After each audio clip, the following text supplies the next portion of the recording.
Forseti Alþingis bað þingheim afsökunar í dag á að hafa farið niðrandi orðum þingmenn stjórnarandstöðunnar. Ummælin hafi fallið í miklum hugaræsingi. Oddvitar flokka í sveitarstjórn Múlaþings funduðu með þingmönnum í dag til að lýsa yfir vonbrigðum með samgönguáætlun stjórnvalda. Forsætisráðherra segir ríkisstjórnina standa heils hugar að baki áætluninni. 10 hafa fallið og yfir 140.000 flúið vegna átaka sem hafa blossað upp á ný á landamærum Tælands og Kambódíu. Fjöldi fólks í báðum löndum hefst við í neyðarskýlum. Ekki hefur gosið á Sundhnúksgígaröðinni í rúma 4 mánuði sem lengsta goshlé frá upphafi hrinunar. Mikil óvissa að mati sérfræðinga hvenær og hvort það verði annað gos.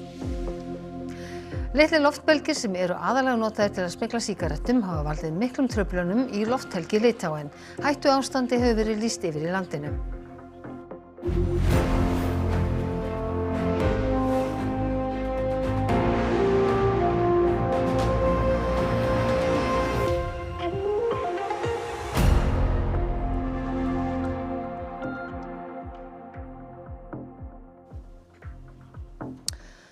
Komið þið sæl.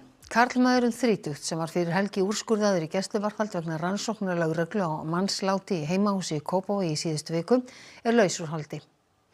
Þetta staðfestir Elín Agnes Eide Kristínardóttir yfirlögregluþjónn á rannsóknarsviði og segir að ekki hafi verið talin ástæða til að krefjast áframhaldandi varðhalds yfir honum. Mennirnir tveir þekktust. Á sunnudaginn fyrir rúmri viku var lögregla kölluð á heimahúsi við Skjólbraut á Kársnesi. Þegar lögregla kom á staðinn var maðurinn fertugt látinn og samkvæmt heimildum fréttastofu með alvarlega stunguáverka. Lögregla enn með til rannsóknar hvernig maðurinn lést og ekki vitað hvort ráðist hafi verið á hann eða hann hafi veitt sér áverka sjálfur. Beðið niðurstöðu réttarmeinafræðings. Forseti Alþingis baðst í morgun afsökunar á framkomu sinni á þingfundi á föstudaginn eftir að kallað var eftir því. Þar heyrðist bölva þingmönnum stjórnarandstöðunnar. Forseti Alþingis setti þingfund á hefðbundinn hátt í morgun, en áður en dagskrá hófst kváðu þingflokksformenn stjórnarandstöðuflokkana sér hljóðs og sögðust sakna einhvers frá forseta. Og það bíða allir þingmenn hér í salnum eftir því að forseti stígi nú upp og biðjist afsökunar á orðum sínum. Þessi hegðun og ekki síst kannski viðbrögðin í kjölfarið eru ekki til þess fallin að auka hér á samstarf og greiða fyrir afgreiðslu mála hér á þinginu. Forseti Alþingis beið ekki boðana og baðst auðmjúklega afsökunar á orðum sínum. Þau fjallu í miklum hugaræsingi og ég biðst innilega afsökunar á því og ég bið háttvirta þingmenn alla afsökunar á þeim orðum sem hér fjallu og vonast sannarlega til að ekkert slíkt hendi mig aftur hér í þingsal. Eftir hádegi tók formaður Sjálfstæðisflokksins málið upp að nýju og spurði forsætisráðherra hvort siðareglu þingsins væri orðin tóm í ljósi þess að framkoma þingforseta virtist ekki ætla að hafa neinar afleiðingar. Og í stað þess að átelja eða fordæma ömurleg ummæli forseta Alþingis kýs forsætisráðherra að gera lítið úr alvarleika málsins og reyna að breiða yfir vandann. Og það ekki í fyrsta sinn. Ég tek afsökunarbeiðni hennar sem einlæg og ég vona að það eigi við þingheim allan. Það okkur öllum hér fyrir bestu. Já, og hérna hjá mér Ingibjörg Isaksen, þingflokksformaður Framsóknarflokksins. Ingibjörg, dugar þessi afsökunarbeiðni? Já, okkur þótti reyndar miður að í rauninni forseti hafi ekki ávarpað fundinn bara strax í upphafi þingfundar í dag, að við höfum þurft að kalla eftir þessar afsökunarbeiðni. En afsökunarbeiðnin var að okkar mati innlegg, já, þannig að við teljum að hún dugi til. En finnst þér einhvern veginn að forseti sé að vinna sér inn traust stjórnarandstöðu? Já, í rauninni eins og hún kom fram í dag og baðst afsökunar innlaglega og í rauninni það þannig að það mun bara taka tíma fyrir okkur vissulega að hana að vinna inn traust stjórnarandstöðunnar aftur en ég bind vonu við það að við getum nú bara haldið áfram upptöktum hætti og haldið áfram að vinna fyrir þjóðina og að við getum náð í rauninni bara ágætis þinglokum hér fyrir jól. Er þessu máli lokið? Já, á okkar hálfu er þessu lokið. Hún kom fram í dag, baðst innlaglegar afsökunar, búin að gera það og við höldum bara áfram. Takk fyrir það, Ingibjörg, og við segjum þessu lokið héðan af Alþingi. Takk fyrir það Eva Björk Benediktsdóttir og hingað er komin Bergsteinn Sigurðsson. Þið ætlaði að halda áfram með sama mál, ekki satt? Jú, Þórunn Sveinbjarnardóttir forseti Alþingis verður gestur okkar hér á eftir. Við ætlum að spyrja aðeins út í þessi ummæli sem féllu, afsökunarbeiðnin á viðbrögðin við þeim. Heyrum að Ingibjörg tekur þessi afsökunarbeiðnin góð og gilda en það var ekki að heyra á Guðrúnu Hafsteinsdóttur í dag, þannig að við ætlum að ræða þetta og hvort þetta hafi nú hugsanlega áhrif á þingstörf og samkomulag sem eiga að ljúka eða þá koma þinghlé í næstu viku. Mér sem ekki því, takk fyrir þetta Bergsteinn. En við höfum ekki haft sagt skilið við pólitíkina því sveitarstjóri Múlaþings segir samgönguáætlun vonbrigði á vonbrigði ofan og vill fá breytingar. Hún fundaði með þingmönnum í dag til að árétta kröfur Austfirðinga. Sveitarstjóri Múlaþings og oddvita listana í sveitarstjórn kom til Reykjavíkur í dag til að funda með þingmönnum kjördæmisins og í framhaldinu með hluta samgöngunefndar. Þau óskuðu einnig eftir fundi með þingflokkunum og áttu fund með hluta þingflokks Viðreisnar. Já, við erum náttúrulega bara að fara yfir það hversu mikil vonbrigði þessi samgönguáætlun er fyrir ekki bara Múlaþing heldur Austurland allt, af því að það er í rauninni allar stórframkvæmdir á Austurlandi settar á ís. Við erum ekki að fara að fá göng, við vorum næst í röðinni að fá næstu göng. Þau voru tilbúin til útboðs hjá okkur, þannig að það eru fyrstu vonbrigðin að sjá á eftir þeim, sem eru þetta Fjarðarheiðargöng sem við erum búin að reikna með lengi. En það voru ekki einu vonbrigðin vegna þess að það var heldur ekki að sjá að það ætti að setja neinar alvöru upphæðir í framkvæmdir á Austurlandi. Við erum ekki að fá Axarveg, ekki Suðurfjarðaveg. Það verða ennþá stóru brýrnar, við vitum ekki hvenær á að fara í þær, Lagarflatsbrúin og fleira, þannig að þetta voru einhvern veginn ekkert nema vonbrigði. Þá séu Fjarðargöng ekki í hendi auk þess en þau séu ekki í samræmi við svæðisskipulag. Fjarðargöng dugi ekki til að ná hringtengingu, heldur þurfa að losna við faratálma eins og Fjarðarheiði og Fagradal. Dagmar Ýr segir að þeim hafi verið vel tekið að þingmönnum og sýndur skilningur en engu skiljanlega lofað. Það hefur ítrekað verið bent á það að þessi samgönguáætlun eigi eftir að hljóta þinglega meðferð og það sé ýmislegt sem geti breyst í meðferðum þingsins og nú verðum við bara að binda vonir við það að menn sjáu að sér í ýmsum málum. Við eigum ekki neitt ef við eigum ekki vona, segir Dagmar Ýr, varðandi það hvort ástæða sé til bjartsýni, en hún segir mörg rök, staðreyndir og gögn hníga að því að gera Fjarðarheiðargöng. Og við sættum okkur ekki við það sé sagt við okkur að við séum ekki þess virði að fá þessi göng sem við þurfum svo sannarlega á að halda, ekki síst út frá öryggisþættinum, þar sem við erum að horfa til þess að rjúfa vetrareinangrun fólks á Austurlandi. Kristrún Frostadóttir forsætisráðherra segir það ekkert óeðlilegt þegar ákveðnir aðilar í ákveðnum kjördæmum hafi ákveðnar skoðanir á samgönguáætlun. Það hafi alltaf legið fyrir að það verði ágreiningur einhverjar tillögur áætlunarinnar. Hún segir samgönguáætlun ótrúlega vel unna. Hún hafi verið samþykkt í þingflokkum allra stjórnarflokkana og út úr ríkisstjórn. Stóru pólitísku og faglegu línurnar hafi verið teiknaðar upp í samgönguáætlun og ríkisstjórnin standi að fullu á bakvið hana. Það lágu þetta alltaf fyrir að það yrði ágreiningur eitthvað í samgönguáætlun. Það hefur alltaf verið þannig í gegnum tíðina. Við vissum að erfiða ákvörðun var að ræða og við skiljum það, en við berum líka ábyrgð á því að leggja fram áætlun sem er trúverðug. Við getum staðið undir og við getum fjármagna og það er auðvitað það sem að skiptir öllu máli. Telur þú að samgönguáætlun geti tekið breytingum í meðferðum þingsins miðað við til dæmis þau hörðu viðbrögð sem hafa komið frá Austfirðingum? Sko, auðvitað ætla ég ekki að fara að segja þinginu fyrir verkum og það er ekkert óeðlilegt að það verði einhvers konar lagfæringar á svona málum. En stóru pólitísku línurnar hafi verið teiknaðar upp, stóru faglegu línurnar hafi verið teiknaðar upp. Þetta hefur verið samþykkt út úr ríkisstjórn, það var full eining það var eining líka það innan þingflokka. Auðvitað er ekkert óeðlilegt að ákveðnir aðilar í ákveðnum kjördæmum hafi ákveðnar skoðanir. En það mun alltaf þurfa að vera einhver málamiðlun í svona áætlun og við stöndum að fullu á bakvið þessa áætlun. Ekki hefur áður verið lengra goshlé frá upphafi hrinunar í Sundhnúksgígaröðinni. Sérfræðingur hjá Veðurstofunni segir óviss hvort verði annað gos en gera þurfi ráð fyrir því.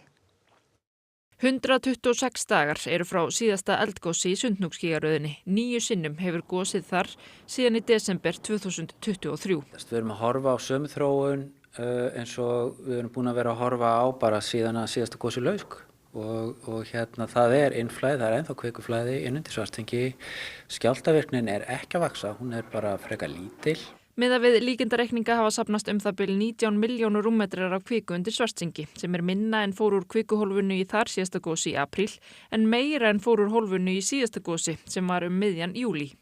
Miðað við reynslu fyrri eldgosa á sama svæði fara líkur að aukast á nýju kvikuhlaupi eða eldgosi þegar jafn mikið af kviku hefur safnast fyrir undir Svartsengi og hljóp úr hólfinu í því síðasta. Í sumar var gert ráð fyrir að magn kviku næði efri mörkum miðjan desember en síðan hefur hægst á kvikuinnflæðinu svo Benedikt telur að þeim verði ekki náð fyrir eftir einhverja mánuði.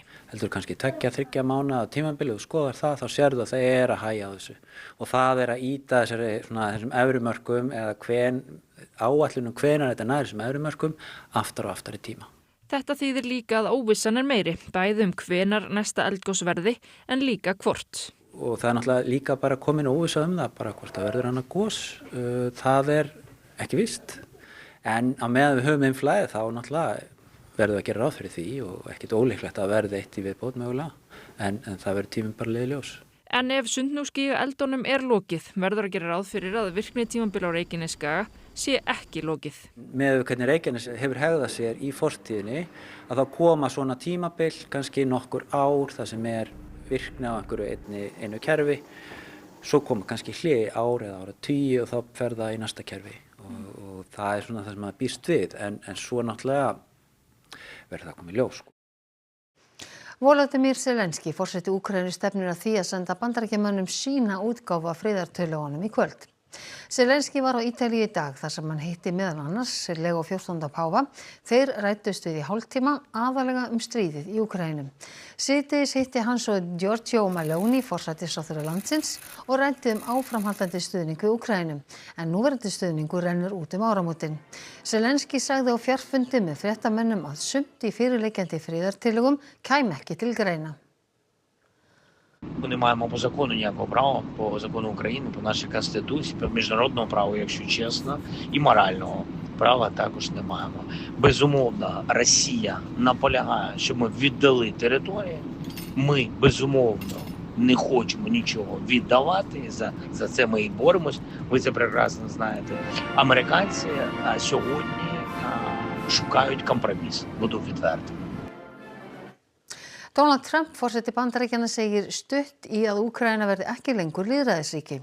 Trump skaut fast á Evrópuríki í viðtali við fréttamiðilinn Politico og sagði að þau væru ekki að standa við stóru orðin varðandi Úkraínu. Mörg Evrópulönd verði brátt ekki lífvænleg ef fram heldur sem horfir. Hann segir einnig að komið sé tími til þess að kosningar verði haldnar í Úkraínu, ætli það sér að verða áfram lýðræðisríki. They're using war not to hold an election, but I would think the Ukrainian people would, should have that choice, and maybe Zelensky would win. I don't know who would win, but they haven't had an election in a long time. They talk about a democracy, but it gets to a point where it's not a democracy anymore. Well, Europe is a different place. What do you mean by that? And if it keeps going the way it's going, Europe will not be, in my opinion, many of those countries will not be viable countries any longer. Their immigration policy is a disaster. Europe is being destroyed. Fjölskylda manns sem lést í umferðarslysi í Reykjavík fyrir rúmlega 2 árum enn í sárum og gagnrýnir tafir á meðferð málsins. Ekkja mannsins furðar sig á því að enn hafi ekki verið gefin út ákæra. Marek Dementiuk lést í umferðarslysi 37 ára að aldri. Hann vann hjá húsgagnarfyrirtæki í Reykjavík og kona hans Kinga starfaði við hreingerningar í Reykjanesbæ. Þau bjuggu í Njarðvík ásamt 3 börnum sínum. 13. september 2023 fór Marek í vinnu og sneri ekki aftur heim. To był szok, niedowierzanie bardziej. Ja do dziś nie wierzę, choć minęło już 3 lata. Chodzę na cmentarz, widzę ten napis, ten krzyż, ale do mnie to tak jakby nie dociera, tak? Funkcjonujemy na co dzień, bo musimy, ale po prostu nasze życie tak jakby umarło razem z mężem, tak? Moje na pewno. Część mnie na pewno z nim odeszła. Byliśmy na co dzień, może nie byliśmy zamożnym małżeństwem, ale byliśmy szczęśliwą rodziną. Kinga hefur verið í starfsendurhæfingu hjá Virk. Elsti sonurinn ákvað að hætta í skóla og vinnur nú til að styðja heimilið. En samt erfitt að ná endum saman þar sem leigan ein kostar 380.000 krónur. Slysið varð á gatnamótum Vonarstrætis og Lækjargötu. Marek ók sendibifreið og lendi í árekstri við liftara á vegum Ístaks. Ökumaður liftarans ytti óafvitandi í styrpinna og gaflar liftust hratt upp rétt áður en ökutækin rákust saman. Marek varð fyrir gaflinum og lést samstundis. Í niðurstöðu rannsóknarnefndar samgönguslýsa kemur fram að ökumaður liftarans hafi verið undir áhrifum slævandi lyfja og liftarinn hafi verið óskráður og óheimilt að aka honum í almennri umferð. Hins vegar telur nefndin að meinorsök slysins hafi verið að Marek hafi verið undir áhrifum fíkniefna og óhæfur til aksturs. Kinga segir erfitt að vera sammála því að hann einn hafi valdið slysinu. Fleiri þættir hafi haft áhrif. Ja tylko się zastanawiałam, dlaczego wieloletni pracownik takiej dużej firmy z tak dużym doświadczeniem był w stanie popełnić taki błąd. I dlaczego firma pozwoliła przede wszystkim na to, żeby wózkiem niezarejestrowanym mógł wyjeżdżać na ulicę, tak? Chciałabym, żeby to było sprawiedliwe i żeby po prostu państwo wzięło to pod uwagę, że ja zostałam sama z 3 dzieci. Ja tu rodziny nie mam. Do Polski nie mogę wrócić, bo ja w Polsce nic nie mam. Islandia to była naszym domem, od 18 lat tu mieszkaliśmy. Rannsókn málsins lauk í júní. Ákærusvið lögreglunar á höfuðborgarsvæðinu staðfestir að ákæra hafi ekki verið gefin út. Átök hafa brotist út að nýju á landamærum Tælands og Kambódíu. 10 hafa fallið og 140.000 hafa flúið heimili sín. Leiðtogar hvors lands fyrir sig kenna hinum hafa átt upptök að átökunum.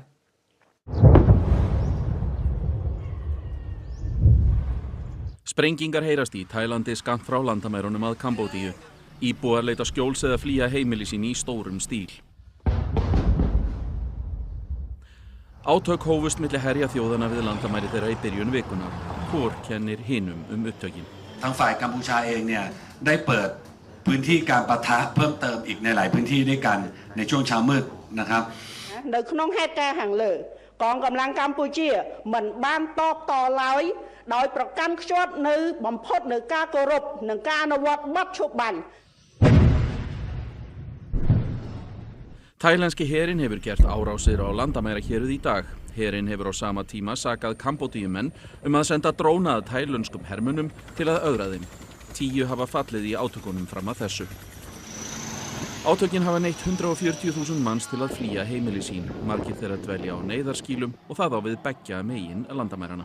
ខាងណាលោកពូកាលណាដែលយើងកំពុងតែក្រខ្សត់កូនក៏តូចតាចខ្លាំងថាយើងសប្តាហ៍ជីវភាពយើងក្រខ្សត់អញ្ចឹងដល់មានការបញ្ហានឹងឡើងការក្តៅក្រហាយការឈឺចាប់ที่จริงแล้วก็ถ้าจะเป็นไปได้ก็ถ้าจะรอบ2ก็รอให้มันจบไปเลยเอาให้มันอยู่ไปเลยโดยที่ไม่มีปัญหาอะไรข้างหน้าต่อไป Deilur þjóðana landamæri eiga sér 100 ára sögu eða frá því þau voru teiknuð undir hernámi Frakka á Kambódíu. Löndin túlka þá teikningu á ólíkan hátt. 3 til 4 héruð hvorum megin landamærana hafa verið vettvangur átakana. Síðast urðu alvarleg átök á landamærunum í júlí. Vopnahlé var komið á í október fyrir milligöngu Bandaríkjamanna en það hefur ekki komið í veg fyrir að átök hafa brotist út á ný. Andrej Babiš, fyrrverandi forsætisráðherra Tékklands, sestur aftur í stól forsætisráðherra eftir 4 ár í stjórnarandstöðu. Babiš sór embættisreiði í forsetahöllinni í Prag í morgun. Þessi vellauðugi stjórnmálamaður styður Donald Trump, Bandaríkjaforseta, vill hætta stuðningi við Úkraínu og líklegt þykir að samband Tékka við Evrópusambandið versni í stjórnartíð hans. ANO-flokkur Babiš vann sigur í þingkosningum í október og myndaði meirihluta með 2 flokkum að hægri væng, annar þeirra þykir hallur undir stjórnvöld í Moskvu. Babiš, sem áður var forsætisráðherra 2017 til 21, 7. ríkasti maður Tékklands og á meðal annars hið gríðarstóra Agrofert fyrirtæki í smásölu og landbúnaði. Isavia gerir ráð fyrir að færri farþegar ferðist Keflavíkurflugvöll á næsta ári en á þessu. Ekki þó gert ráð fyrir að færri erlendir ferðamenn sæki landið heim. Isavia gerir ráð fyrir að 7,5 milljónir farþega ferðist flugvöllin á næsta ári og fækki rúmlega 600.000 milli ára. Samdrátturinn verður meiri að sumri en vetri. Meðal þess sem skýrir fækkunina eru færri utanlandsferðir Íslendinga og færri tengifarþegar. Ekki gert ráð fyrir því að fjöldi erlendra ferðamanna sem sækir Ísland heim breytist svo nokkru nemi. Erlendir ferðamenn verði 2,24 milljónir á næsta ári, samanborið við 2,27 milljónir í ár. Framkvæmdastjóri Samtaka ferðaþjónustunnar segir spána ekki koma á óvart. Enn eitt árið standi fjöldi erlendra ferðamanna í stað og því ekki hægt að tala vöxt ferðaþjónustunnar í samhengi við fjölgun ferðamanna. Það sem hefur verið að vaxa eru verðmætin af greininni og það sem skiptir máli að það sé staðinn svolítið vörður það, þannig að við fylgjumst með viðvörunarbjöllunum sem eru núna að klingja til dæmis á Bandaríkjamarkaði, sem er okkar verðmætasti markaður. Við séum hér innanlands að tryggja að samkeppnishæfnin sé nægilega góð og séum ekki að rýra hana ofan í aðrar alþjóðlegar samkeppnisáskoranir sem við eigum erfiðara með að stýra eins og gengi krónunnar í Noregi og svo framvegis. Þannig að já, þetta segir okkur kannski í grunninn að við þurfum að halda vel á spilunum hér innanlands til þess að tryggja samkeppnishæfni greinarinnar og tala jafnt og þétt við neytendur á markanum að hér séum við með ferðaþjónustu vöru sem er betri heldur en margar aðrar í veröldinni að okkar mati að minnsta kosti. Yfirvöld í Litáen hafa lýst yfir hættuástandi vegna tíðra sendinga á smyglloftbelgjum frá Belarús. Ítrekað hefur þurft að loka á loftbelgi landsins vegna þeirra með tilheyrandi óþægindum.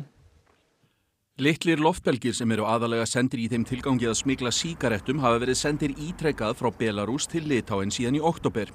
Þeir geta flogið í alltaf 10 kílómetra hæð. Þeir hafa valdið verulegum truflunum á flugi og hefur til að mynda flugvellinum í Vilnius verið lokað í alls 60 tíma af þessum sökum. Litáísk yfirvöld telja þetta fjölþátta árás af hálfu Belarús. Þau hafa lokað 2 landamærastöðvum að Belarús og hafa nú lýst yfir hættuástandi vegna þessa. Ekstremali situacija skelbiama ne tik dėl civilinės aviacijos trikdymo ir dėl nacionalinio, o pagrindinis klausimas yra būtent dėl nacionalinio saugumo interesų. Tai leis sustiprinti koordinaciją tarp institucijų ir greičiau priimti sprendimus. Yfirlýsingin heimilar ríkisstjórninni að kalla herinn til aðstóðar við landamæragæslu. Hættuástandi var síðast lýst yfir í Litáen árið 2021 þegar flóttamenn voru sendir frá Belarús yfir landamærin í stórum stíl að því talið var að undirlagi Rússa. Stjórnvöld útiloka ekki að ganga lengra og lýsa yfir neyðarástandi en það þyrfti samþykki þingsins. Alexander Lukashenka, forseti Belarús, hefur óskað eftir viðræðum við Litáa vegna spennunar á landamærunum. Hann neitar því að yfirvöld þar standi að fjölþáttaárás. Logi Einarsson, menningarmálaráðherra, segist að persónulega skoðun sína að Ísland eigi ekki að taka þátt í Eurovision. Það sé óheppilegt við núverandi aðstæður. 4 lönd, Spánn, Írland, Holland og Slóvenía hafa þegar ákveðið að sniðganga keppnina á næsta ári út af þátttöku Ísrael. Stjórn RÚV greiðir atkvæði málið á morgun. Sem ráðherra málaflokksins ætla ég ekki að segja neitt það. Nú er þannig að stjórn RÚV er skipuð á Alþingi en ekki ráðherra og hún er auðvitað sjálfstæð í sínu störfum, tekur ákvörðun eins og henni listir. En hver er þín persónulega afstaða? Finnst þér að Ísland eigi að taka þátt í Eurovision miðað við það að Ísrael sé meðal keppnisþjóða? Já, magatilfinningin segir nei, en ég ætla ekki að hafa afskipti af dagskrárgerð Ríkisútvarpsins. Það er alveg þín afstaða að Ísland ætti ekki að taka þátt? Ég teldi það óheppilegt við þessar aðstæður, já. Stúlknakór Neskirkju hélt tónleika á Landakotsspítala í dag fyrir sjúklinga og starfsmenn. Kórinn er skipaður stúlkum á aldrinum 9 til 12 ára og sungu þeir nokkur jólalög. Þetta er annað árið í röð sem kórinn heimsækir spítalan á aðventunni. Kórinn er hluti af barnastarfi Neskirkju og hefur verið starfræktur í 20 ár.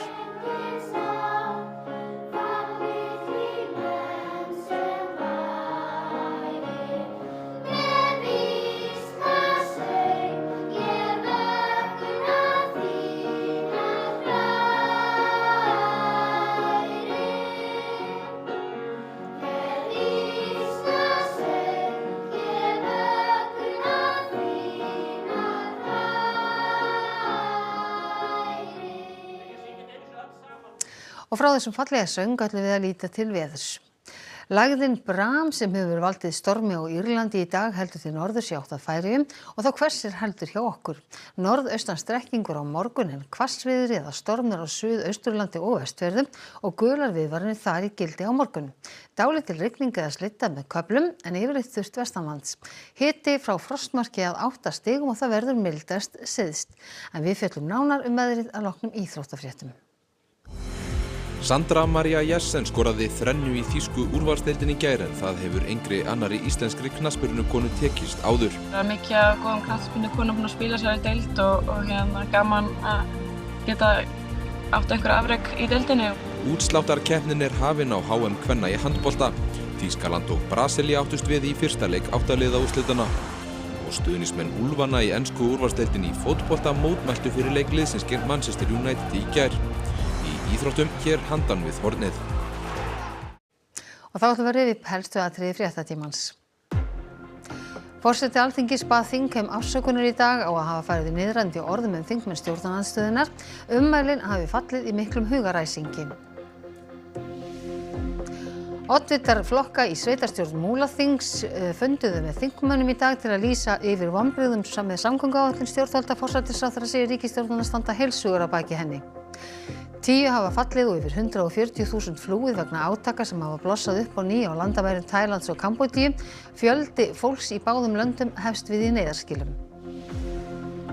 Ekki hefur gosið á Sundhnúksgígaröðinni í rúma 4 mánuði sem lengsta goshlé frá upphafi hrinunnar. Mikil óvissa að mati sérfræðinga hvenær og hvort það verði annað gos. Litlir loftbelgir sem eru aðalega notaðir til að smygla sígarettum hafa valdið miklum truflunum í lofthelgi Litáen. Hættuástandi hefur verið lýst yfir í landinu. Þessum fréttatíma að ljúka og nú komið að íþróttum og veðri. Nýjustu fréttir má alltaf finna inn á ruv.is. Næsti fréttatími í útvarpinu klukkan 10 í kvöld og svo minnum við að sjálfsögðu á samfélagsmiðla fréttastofu RÚV. En við á fréttastofunni þökkum ykkur samfélgina það sem af þessum degi. Verið sæl.